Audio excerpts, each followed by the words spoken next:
নমস্কার, আমি সঙ্গমিত্রা। আমার এই সহজ রান্না চ্যানেলে আপনাদের সবাইকে স্বাগত। আজ আমি রান্না করছি বড়ি দিয়ে মূলো শাকের চচ্চড়ি। আপনারা নিরামিষের দিনে খুব সহজেই বানিয়ে নিতে পারেন এই বড়ি দিয়ে মূলো শাকের চচ্চড়ি। খেতে কিন্তু অসাধারণ লাগে। আপনাদের যদি এই রেসিপিটা ভালো লাগে তাহলে লাইক এবং শেয়ার করবেন, আর রেসিপিটা কেমন হয়েছে অবশ্যই কমেন্ট করে জানাবেন। আর আমার এই সহজ রান্না চ্যানেলটাকে সাবস্ক্রাইব করে পাশের বেল আইকনটা দাবাতে ভুলবেন না। রান্নাটা আমি সাদা তেলে করছি, আপনারা চাইলে সর্ষের তেলেও করতে পারেন। তাই প্রথমে কড়াইতে দিয়ে দিচ্ছি সাদা তেল।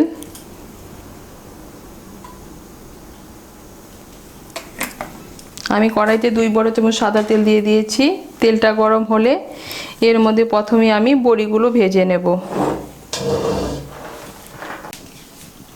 তেলটা গরম হয়ে গিয়েছে।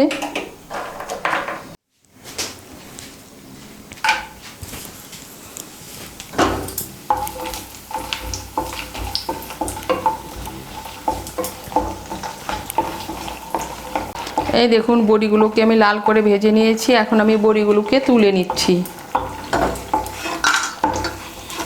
এই তেলের মধ্যে আমি বেগুনগুলো ভেজে নেব। আমি একটা সরু বেগুন নিয়েছি।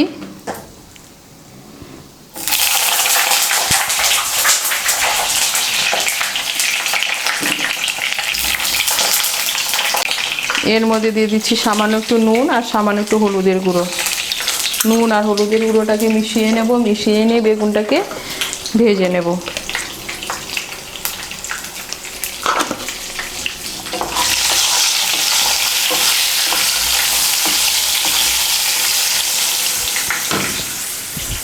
বেগুনটাকে লাল করে ভেজে নিয়েছি, বেগুনটাকেও তুলে নিচ্ছি।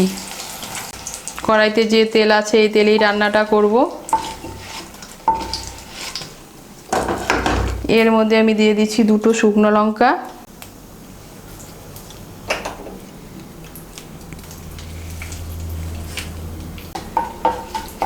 শুকনো লঙ্কাগুলোকে একটু নাড়াচাড়া করে নিয়ে এর মধ্যে দিয়ে দেবো হাফ ছোটো চামচ গোটা সর্ষে। সর্ষেটাকে একটু নাড়াচাড়া করে নিয়ে এর মধ্যে দিয়ে দেবো 2 ছোটো চামচ তিল।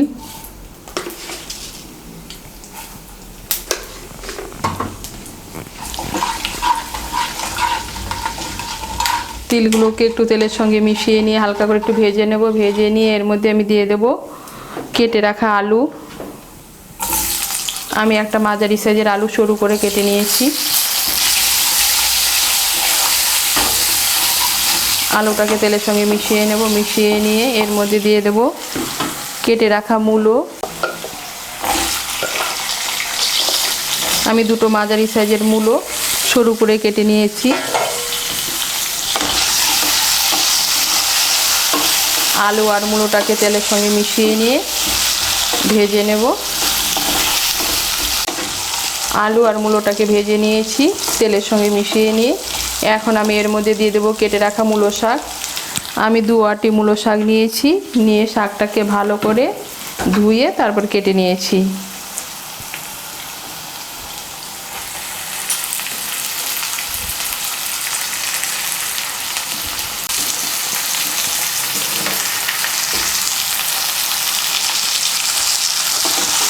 মূলো শাকটাকে মিশিয়ে নেব।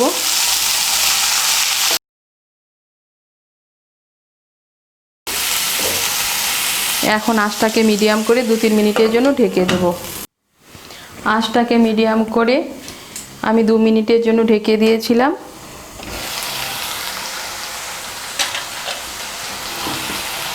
এই দেখুন, শাকটা একদম মজে গিয়েছে। এখন আমি এর মধ্যে দিয়ে দেব স্বাদ মতো নুন।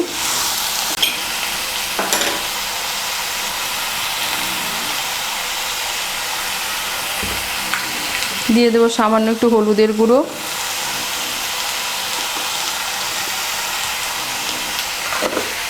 দিয়ে দেবো 1 ছোটো চামচ লঙ্কার গুঁড়ো।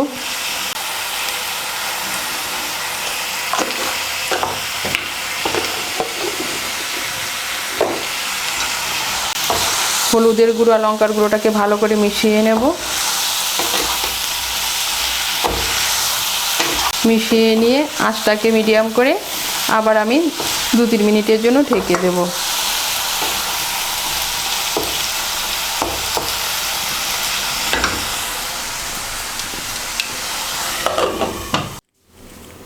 আবার আমি 2-3 মিনিটের জন্য ঢেকে দিয়েছিলাম।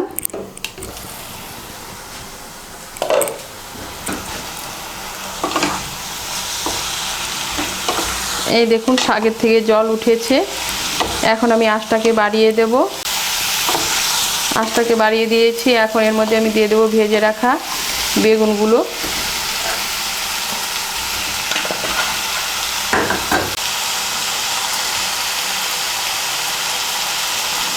দিয়ে দিলাম চিড়ে রাখা কাঁচা লঙ্কা।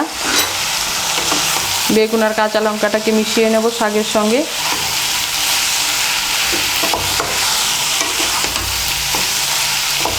মিশিয়ে নিয়েছি। এখন আমি এর মধ্যে দিয়ে দেবো ভেজে রাখা বড়িগুলো। বড়িগুলোকে আমি একটু ভেঙে দিচ্ছি।